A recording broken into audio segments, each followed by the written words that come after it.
Ito na po yung mga parayungan namin na hinutok, yung mga kawayan na ikabit na.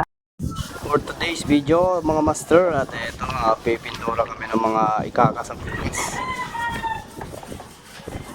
mga parayungan para sa mother boat. Ilan pa lang kasi napintahan namin last day mga master.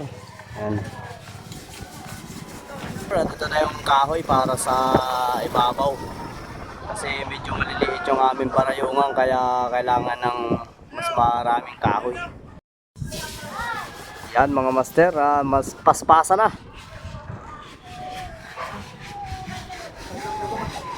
Paspasa na. Good day po, at gagaling lang namin sa pag-seminar sa Pharmacy from Pasukin, Ilocos Norte mga master.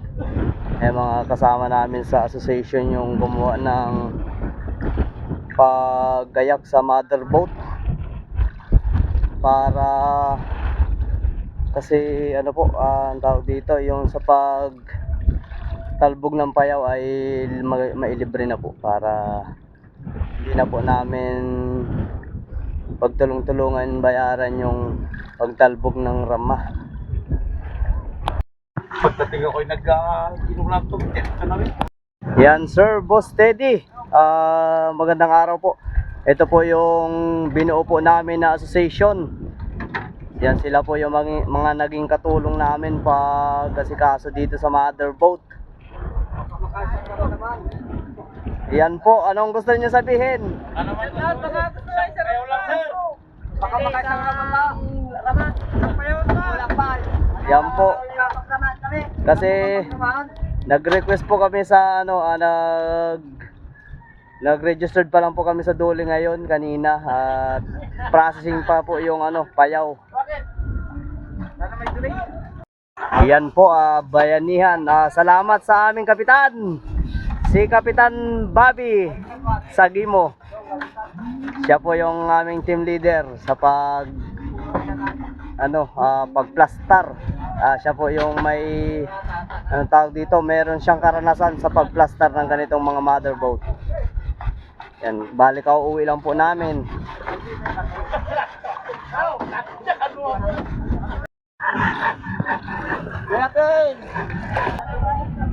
Yan po, mga kagandahan talaga sa mga grupo talaga. Mas marami magagawa ang grupo. Yan. Shoutout sa Pasukin Hook and Line Association. Shoutout po sa lahat ng membro. Maraming salamat sa tulong ninyo. Dahil kung wala kayo, sigurado hirapan kami.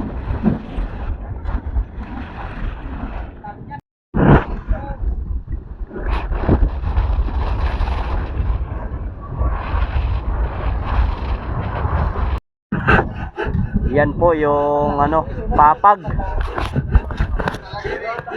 Yan po yung papag, paghigaan ng mga bodyguard ni Boss Teddy yan.